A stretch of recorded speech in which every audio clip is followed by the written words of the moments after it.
Can't believe that anybody feels the way we do about our girls and all those courts we're traveling to.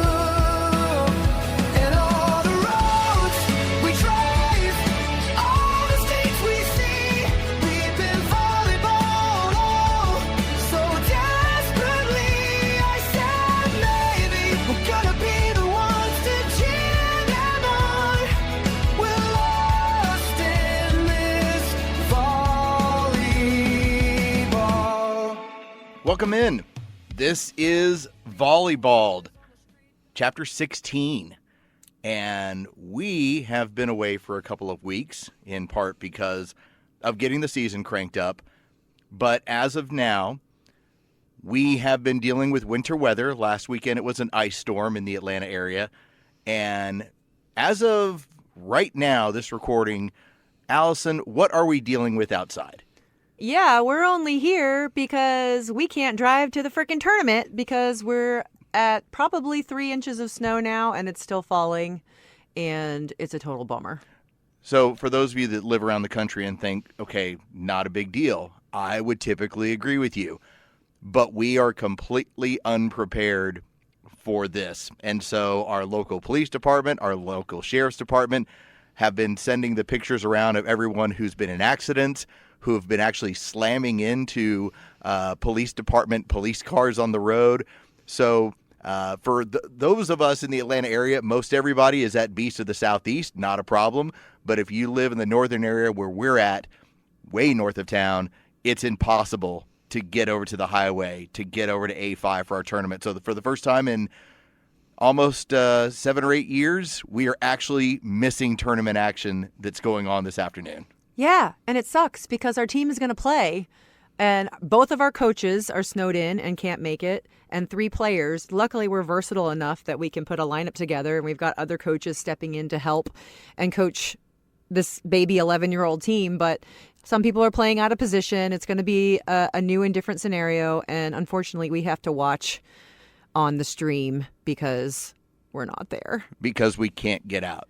And we prepared for this. We actually left one of our cars on the street with the idea that if our driveway iced over again, because it does have such an incline to it, a decline to it, depending on which way you're going, we knew that it was going to be impossible to control the car if it was going down a sheet of ice. So we just said, all right, let's put it on the street and we'll make the adjustment from there.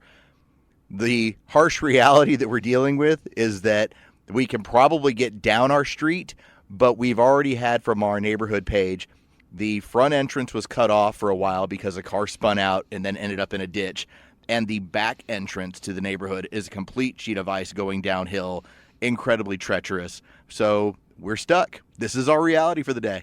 Yeah, the tournament is being held in 3 different locations across Atlanta, and it sounds like all 3 of those locations have seen 0 accumulations of snow, so it's just those of us in the outer rim that are being affected by this. I mean, you see people on social media are just nonstop like, are the roads safe? Are the roads safe? How's it coming from Johns Creek? Or how's it coming from Marietta? Blah, blah, blah. And there's this fine line from exit 14 and up, where it goes from totally fine to very, very, very not fine very quickly. And we are across that border, and we just had to make the call that this is not going to be safe for us, not only to get down there in the daylight, but our last match is scheduled for 8 p.m. tonight, and I do not see any chance that a safe drive coming home is in our forecast without us having to stay overnight in a hotel. We only live 30 minutes from the facility. I really don't want to pay for a hotel when I live here, but this is just where we're at right now. For those of you that live and listen from out of state, you know, if you're in the Texas area, imagine if for some reason Plano suddenly was completely inaccessible to the rest of Dallas. That's kind of like the scenario we're dealing with. We're like a northern suburb that's been cut off from the rest of the world. Or for those of you who've ever vacationed in this area, everything from Lake Lanier north is inaccessible to move around and be safe in. So that's what we're stuck with. That's our harsh reality. So because I started then bouncing around on some different groups, I found one through Volleyball Junkies, which I think applies to everyone, at least on this podcast. If you listen to this podcast, you might be a volleyball junkie. You might be a volleyball junkie. But I thought there was some really cool, harsh realities that they posted. And so we thought we would use this opportunity snowed in, unable to go and watch our younger daughter play volleyball, to talk about some harsh realities and whether or not we agree with them. So Yeah, read the initial post, like what the question was, because it's interesting just as a topic starter. the question that had been put forth was just, and it was very simple. It just said harsh realities, and just to basically lay it out. What are things? In fact, it was put forth. Hit me with harsh reality truth about volleyball, and it just took off from there. And so the first one, all it said was 2 words: serve, receive. I think now that we've seen with my older daughter, she's playing with the 16s team, the difference in what has now occurred from when she was 13, 14, now being a 15-year-old playing on 16s, serve, receive is such a foundational issue. And I now have good friends of ours who have talked about how if there's anything they screwed up with their daughter early on, she could be an excellent setter. They're like, her defense was so far behind a lot of the other girls. We wish that they had learned to play defense much earlier than just being the very aggressive scorer or the very quality setter. Yeah, especially if your kid's tall. They stick you in the middle middle or right side from the time you're 10, 11 years old, and you stay there. You don't necessarily get the same passing reps that every other girl on the team gets, even at practice, because you're at the net most of the time, hiding in serve receive and just waiting to pass the ball. And it's true. We've seen it with both of our kids. We have to put them in extra passing lessons to make sure they don't fall behind. And I will say with our older daughter, as a 6 rotation outside, a 5'8" 6 rotation outside, we had to have, harsh reality talks with her. You're competing against the 6-footers now. The only way you see the court is if you're the strongest in serve receive, and she's worked on it, and it's gotten to where it needs to be, and we're happy to see it. But you can't just be a hitter anymore. Even the middles need to be able to pass. Right sides need to be able to pass. Everybody needs to be able to pass, because you might end up on a team where all of a sudden you're running a 5-1, and that right side's got to play as much defense as she's got to play offense. So it's very important to become as versatile as possible as early as possible. And I love the follow-up post. The post said, learning to pass and handle serve receive is important. Nothing happens without a good pass. And now that we see that older brand of volleyball that we have been part of, the difference when we ran into during Little Big South, we got into the gold medal round, and so our older team was alive, and the team that we played, at least for the first 10 points, chewed us up because our passing could not get quality opportunities to our setter. That's just what happened. We'd been good at it all weekend, and we had about 3 minutes where it wasn't good. And that was the difference. And basically finding yourself moving on to the next round was just that 3 or 4 minutes of volleyball where you didn't get the ball passed well and serve receive. Yeah, and that's why the scoring of the passing, you're like, oh, why does it matter? Why are we really paying attention to that? We just need to count up how many kills our team is getting. No, you need to know where your serve receive is, because that is the starting point and foundation of running offense at the other team, especially on the first ball. So if your passer is able to get up a 3 pass, that means it's right on target where it needs to be, so that the setter has every offensive weapon at her disposal to set to, because the ball is where it needs to be. A 2 pass is pulling her slightly off the net. Maybe she's on the 10-foot line now. Maybe that takes the middle out of play. Now you've got still a wide range of options, but it's a bit more limited. You start talking about more 1s than 3s, where now the setter's having to run cross court to get a hand on a ball, to maybe bump it up, to maybe get a ball in, or even worse, your libero's having to run off court to get the shanked ball, to maybe just be able to free ball it back over. You've just taken an opportunity away from your team, and now you're on your heels playing defense against whatever they can put back in your face. So it definitely matters, and the older you get, the more it matters. So making sure you have a team that's strong at passing becomes a harsh reality of whether you win or lose. All right, so here's another harsh reality that I thought was a really good one. It says if you're only getting reps at scheduled practices, you're falling behind those who get reps outside of practice. Now, this one's harsh because most of all of us are paying a large amount of money for club volleyball or whatever volleyball that you are involved in. And to think that the mentality in the industry is, well, you better go find more work. But that is one of the harsh realities of wanting to see your daughter compete and progress at some of these tougher levels of competition.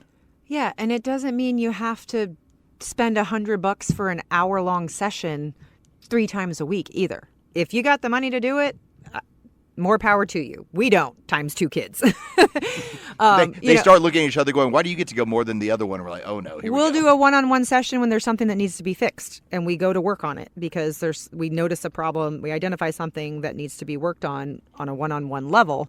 There are many ways to get reps. You can do things in your backyard. You can build a rebounder and hit to yourself. You can take a tennis ball and do arm swing snaps inside your bedroom. There's a lot of different ways you can be working on the game that don't involve shelling out cash. Now, very aware that some of the clubs need to see you in order to believe that you are putting in extra work. And, that's on you. Figure out what the fine line is of how much work, where the work needs to happen, and just trying to stay competitive with the rest of the people on your team. This is one of the brutal aspects because, and that, by the way, is Allison, and I'm Carlos. Oh, yeah. Hi. And this is Volleyball'd, and we're snowed in. We're frozen in. By the way, you have a message on your phone as of right now. This is from, and you can probably take a look at it real quick. This is Coach Aaron, who was on the podcast. I think that might have been Chapter 4 with her daughter's recruitment journey. She's actually having to sub in to coach our team today because our coach and assistant coach are also snowed in. So Aaron went ahead and sent us a note that says, seriously, we aren't that scary. Come on and get here. Coach, we're stuck. I'm sending her a picture of the 4 inches of snow in our backyard now. Just to send her the video of how trapped we are. So I just wanted to bring that up as a quick side note. But, okay, so we're reviewing some of these harsh realities of volleyball. And this is the one that it plays in our house because more than likely we might have a younger daughter that might end up being taller than the older daughter. And the older daughter at 5'8" is a very good, versatile player who has always had success on every team she plays on. But tall over talent. And that's a harsh reality that the tall players will always get the benefit of the doubt. If you happen to be the 5'10" outside, then the 5'8" outside has to show that much more before she gets the same or more opportunities than the 5'10" player. And that's a coach-to-coach thing. Some coaches are dead set on finding the tallest people they can put at the net, regardless of skill level, and they can develop them. And yes, many of them can be developed, but you get to a point where you have to figure out which brand of volleyball you're wanting to play and make sure you're on a team and in a culture where all sizes will be. Okay, so here's another harsh reality for you. And I do love this one. It's very simple. A coach can either make you or break you. We've had that experience on both ends where we've had, and again, it wasn't like a terrible year, but we've also seen the benefits of having a great year with a coach, a coaching staff, and to see how quickly, and I think a lot of it comes down to, did you have fun while you developed? And there's been times where we've looked back and said, okay, well, you developed, but the fun really wasn't there. There's always that issue. But yes, talk about just that whole idea of when your daughter every now and then says, I don't think my coach, it's entirely possible the coach may not like you. Well, and sometimes a coach being hard on you is them trying to get the most out of you. But I think as much talk as there is out there right now about mental strength and mental toughness, there are a lot of coaches out there that are not doing a great job at developing that skill set among their athletes. And it might fall more on our parents' shoulders to play that role for our kids if they're on a team with a coach or other players that are feeding negatively into that mindset. So that's where extra coaching comes in, talking to mentors or peers that help with a positivity mindset for your player, having them listen to podcasts or watch videos or follow really inspirational coaches or mentors on social media even that put positivity thoughts in their head versus dwelling on the negative all the time. It's really easy to dwell on the negative. It just really is. So you've got to coach it out of them. All right. How about this note? And this is a mentality that we have in our home. We talk about it all the time. I've always said that a set is an opportunity. I don't care how good it is, how bad it is. This note from this person, it was part of, again, Volleyball Junkies, where I just saw these harsh realities and was going through them going, okay, yeah, that's a harsh reality. There's no such thing as a bad set to a good hitter. and the ball never lies. Ball don't lie. Ball don't lie. But I love that because when you're a hitter, you just want opportunities. And I think it ends up being problematic for team chemistry when you know that you got a set that probably wasn't the best to take a good, healthy, competitive swing at, but it's still a set to you. So do something with it. Yeah, and having an outside hitter, watching the trajectory of that change, right? So when they're younger, 11 and 12, sets a little off the net, they're probably just going to free ball it over because they're too scared that they're going to hit it into the bottom of the net and, get in trouble or get pulled from a match. They get up to 13, 14. Now maybe they're taking just an easy little roll shot down ball because, again, they don't want to be taking the wrong swing because the ball was slightly off or slightly tight or et cetera, et cetera. I don't want an error. I don't want an error. That's going to mess with my stats. Now we get into 15, 16, and a down ball is the same as a free ball. You're basically giving the offense a chance to put it back down your throat. It's non-competitive. So now it is the out-of-system set is coming from the libero. It's not going to be perfect. What can you do with it? Not necessarily that you have to annihilate it every time, but what good, smart swing can you put on it into a deep corner, into a cross roll shot, into somewhere that is an available spot on the court and create points and momentum for your team. So it's about that switch from just, I just got to save it because it was a bad ball, to I am the final effort of the offense to try to win this point for my team, and I'm going to do everything I can to try to win it, versus just conceding that it was a bad set, so I'm just going to give it back to the other team. At this level, that's a point for the other team. You might as well call it a point for the other team. So it's the same as an error, essentially, at the end of the day, because you're giving up your shot. So this was posted by someone with some, I would say, college experience, and I think it's really interesting that they point out that when it comes to the recruitment end, that the toughest position to figure out for coaches is liberos and defensive specialists. I think we see that at the club level where there are girls that will look fantastic during drills or during camp work, and then we get into the season, and now here are the lights, and now things are fast and things are moving, and suddenly that player doesn't look like the same one. And so I think that is one of those harsh realities that you're trying to figure out who can handle that sort of opportunity, and you don't know until you actually get on the court in competition. Yeah, and the differentiator you really have to look for is, yes, we talked about serve receive, got to have strong serve receive, got to be a good server if you're a libero. Or a DS, really. And number 3, and I think this is where it really starts to go one way or the other as the girls get older, everybody looks like a great defender when the block is working. When the block is strong and getting touches and slowing it down, and all you're having to do is take 2 steps and get under that ball, everybody looks good. What happens when the block is not great? What happens when the middle's got a tweaked knee and she's not closing it every time? What happens when the other team is running sophisticated, quick plays in front and back, and the middle's just tricked left and right, and you've got open season, and your defender's got to get the ball up? That's the differentiator for me of a really, really great libero and someone who's just a pretty good defender. Well, and it works in conjunction. As the girls have gotten older, we've recognized the importance of just get your hands on the ball some way, somehow, so that whether you're the right side or the middle or you're the outside, help protect your back row defense. Because I thought this was a really great harsh reality. Here's another note. Even the best libero can't save your defense. No block, no luck. Listen, we know a lot of great players like that, but there are points when, using a hockey term, they stand on their head, where you go, oh my God, what an amazing dig that she just made. Well, if your defense is pretty quality, she's not having to make that every other swing. Right. That there's consistently that ability to get hands on balls and to slow things down. All right, how about this one? This is when it comes to clubs. 95% of clubs are in it for the money. 97%? You want me to leave it right there? I mean, obviously, it's not all about the money. Why would you do it, right? Why would you spend all of your life dedicated toward? There is a love of the game in there somewhere, but the cost of some of the private lessons and the camps and the clinics that are shoved down your throat nonstop, it's... You know the difference if you're experiencing this. You know when you're going to get something out of it. Yeah. And I think that's That's the differentiator. If you're going to have somebody asking you for $150, you know the difference in, all right, this is a money grab versus my kid's really going to get something out of this. And you experience a difference. That's why you talk with other parents. That's a regular point of any of the chat rooms and the chat groups. It's, hey, we did this camp. What did you get out of it?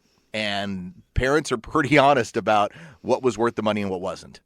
Yeah, because a lot of these things you don't know what coach is going to be on the court with your child. So you're paying the same amount as someone who has the former Olympian coaching the court, and you've got a 22-year-old that didn't play in college and just wants to get back in the game. It's the same camp, same amount of time, same amount of hours, same amount of dollars, but different at the end of the day. All right, so we've watched this so far, and we've got a few more of these to get through as we're into Chapter 16 of Volleyball. Like and subscribe, people.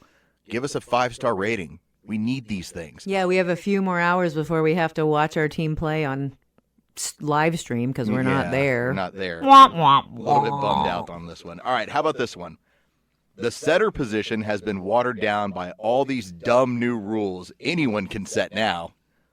First off, I don't agree with it, No. but we have seen a difference in what has been called and what has been not called in the first few tournaments of so far this season. Yeah, I mean, the second ball now you can double. So what used to be a rare skill set of having perfect hands and being a setter is no longer a differentiator. However, what about all the other skill sets that make you a good setter, right? Reading the defense, putting the ball where the defense is not, getting to balls that are being passed all over creation on the court. You're still running the game. The setter is the quarterback of the volleyball court. And that takes a mindset and a type of athlete that not everybody is capable of doing. Do the hands matter less now? Yes, sure. You still have to control the ball. So whether or not it looks as pretty as it used to, you've still got to have the ability to get to a ball and make play. But some of the social media ones that are out there now of the second balls that people are getting up, I think it's kind of fun, actually. Like, you're doing these wacky one-handed dig-looking sets and the hitter comes in and slams it. That's amazing. You still made the play. All right, so here's the last one I'm going to run by you. And again, these are the harsh realities of volleyball, since we're dealing with the harsh reality of, for the first time since we got started as club parents, we're actually missing a portion of the tournament because we're snowed in. We're trapped. We can't get out of our neighborhood, and it's just too crazy right around here, so we're stuck. Including our coaches, by the way. So we're having new coaches that are having to coach our team for the day. All right, how about this one? We as parents are often the reason why players are, quote, uncoachable. It's pretty good. Yeah, I think There's a reputation that gets around, and that's a harsh reality, that there are some girls that the parents are so difficult. They move from club to club, from team to team because of what the reputation is. And it's not, the kid is the kid. I think the parent ends up being the problem. Yeah, and I'm not saying this is everyone. We left a club last year, and we still hug everyone from our past teams when we see them. We were, had a great experience with other parents, but coaches don't always have a great experience with parents, and players hear what parents are saying in the car and on the sidelines, and they bring that to the court with them and that negative mentality. So I'm not saying I've never been guilty of saying a negative thing to my child before when I'm frustrated after a tournament loss, or It's happened, but I think it turns into when you become part of the nuisance to the coaching Right. staff and the club. right. I think that is that line, because your daughter can have a tough attitude, and very rarely have I ever seen a club, at least in our area, where they just say we're not going to deal with her. It's typically the parent Yeah. plus. Yeah. It's never been, hey, she gets really down on herself, or she gets really angry when we lose, or I've never heard of that situation turning into we don't want her back unless the parents are also a pill to deal with. And you can 100% know that in the future you will keep your daughter from making a team if you are that nuisance parent. If it's not happening in club, it will happen in college. We're hearing that story over and over again. They're watching the parents and the interactions between the player and their parents as much as they're watching the actions on the court. Yeah, they make it a point, and I heard a number of college coaches, as I love listening to other coaches talk about these sort of things in podcast form. And one of them was, I want to see that kid ask their parent for water. And one of the things that jumped out, it's like, does it turn into like, Mom, meatloaf? Like, go get me water. It's like, no, it's like, hey, Mom, I need some help here. Hey, Dad, I need some help. Hey, and he says it's a little thing, is what this coach pointed out. He's like, but it'll tell you a lot about who the kid is. So all of that stuff. We've had that discussion with my 15-year-old as one of the tournaments we were at in Alabama. There were coaches that were walking around, stopping at the court, watching them do what they were doing. We told them later. They didn't know because they were in game action, but it's just that reminder that the little things are being constantly watched by these coaches that want to deal with as little of a headache as possible at the next level. Because let's face it, if you've played collegiate sports, you know it's a job. And if you're bringing a bad mentality to the job as well, that's going to make it harder for that coach. So they're trying to nip that in the bud pretty early on now. Can I end with my personal harshest reality of volleyball? Oh, please. For you new parents out there, if your daughter or son loves this sport and is gung-ho and you'll be doing this for the next 10 years like Carlos and I have been, harsh reality, it will be a part-time job in your life, if not a full-time job, except it's the kind of job where they ask for money from you versus paying you at the end of the week. So just be prepared that all of your free time, money, and energy will go to this sport until college and maybe not even till after. Just prepare yourself. I just like the idea of you calling it's a part-time job that you pay them. Yeah, exactly. That's what it really psychology. comes down to. Reverse psychology. I've got this new part-time job. Oh, really? Yes. It's this 11-year-old volleyball team. Oh, that's cool. What are they paying you? They're not. I'm paying them.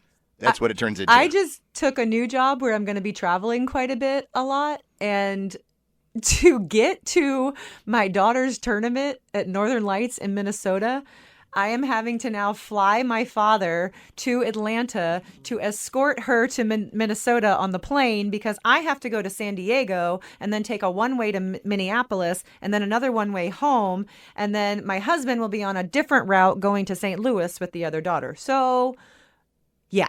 You want to know what I the need harsh, an assistant. You know like what the harsh yesterday. reality of that is? You're going to do it and you're going to like it. All right, take us out. All right. Well, I'm either going to go back out in the snow and take some more pictures, or I'm going to pour a cup of hot cocoa and go nuzzle up on the couch and watch some 11-year-olds play volleyball. Let's be honest. We know it's going to be the second option. Stay warm, everyone. Today is gonna be the day that we run out of cash. Watching every serve and kill, it's a total smash. By now you should have somehow realized what we've lost. Our free time's gone, it's all for volleyball at any cost. I tend to believe that anybody feels the way we do about our girls and all those courts we're traveling to. And all the roads we drive, all the states we see. We've been volleyball, oh, so desperately. I said maybe we're gonna be the ones to cheer them on. We're lost in this volleyball. Backbeat, the word is on the street that we're broke again. Entrance fees for tournaments our girls already in. I'm sure you've heard it all before, but we're at the bar, drinking through the overwhelm. No life beyond this far. Don't believe that anybody feels the way we do about the nets and all the chaos we're stuck into. And all the roads we drive, all the states you see. We've been volleyball, oh, so desperately. I said maybe we're gonna be the ones to cheer them on. We're lost in this volleyball. And all the lights that lead us there are blinding. The whole town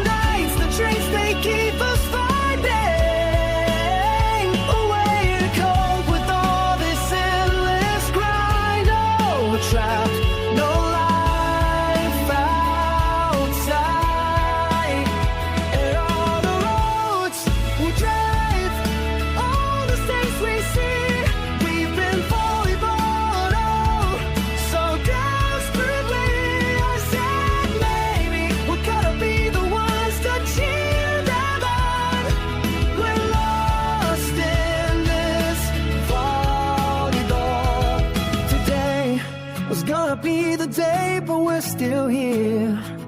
Volleyball, oh volleyball. I don't believe that anybody